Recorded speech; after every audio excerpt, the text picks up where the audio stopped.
اگر کسی شخص نے امام کے پیچھے اقتدا کی، نماز امام کے پیچھے پڑھ رہا، اس نے اللہ اکبر کا، امام صاحب قاعدہ اخیرہ میں تھے، سلام پھیرنے کے قریب تھے، اللہ اکبر اس نے کہا اور یہ گیا امام صاحب کے ساتھ ملنے کے لیے اور بیٹھا نہیں تھا کہ امام صاحب نے سلام پھیر دیا، اب اس کی نماز شروع ہوئی یا نہیں ہوئی یا کیا ہوا کیا؟ تو اصل یہ ہے کہ اس کی اقتدا اس وقت درست ہوتی کہ جب یہ امام کے ساتھ جس رکن میں امام ہے وہاں جا کے مل جاتا، لیکن چونکہ اس کے وہاں پہنچنے سے پہلے ہی امام نماز سے باہر نکل گیا تو لہٰذا اس کی نماز شروع نہیں ہوئی۔ اور یہ واقعہ ہمارے ساتھ پیش آتا ہے کہ امام صاحب قاعدہ اخیرہ میں ہوتے ہیں، اللہ اکبر کہا اور کوشش کرتے ہیں جلدی سے بیٹھنے کی، لیکن امام صاحب اور اسپیڈ میں ہوتے ہیں، وہ پہلے ہی سب کچھ پڑھ چکے ہوتے ہیں تو سلام پھیر دیا، تو لہٰذا اس کی نماز شروع نہیں ہوئی۔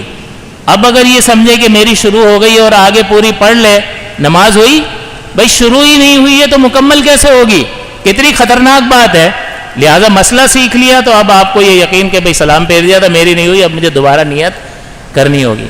یہ سوال پیدا ہوتا ہے کہ بھئی چلو امام کے پیچھے نہیں شروع ہوئی، اللہ اکبر تو کہا ہے نا، اس کی اپنی شروع ہو گئی ہوگی۔ اپنی شروع اس لیے نہیں ہوئی کہ اس نے امام کے پیچھے نماز پڑھنے کی نیت کی تھی، تو جو نیت کی تھی وہ پوری نہیں ہوئی، تو جو نیت نہیں کی تھی وہ کیسے ہو جائے گی؟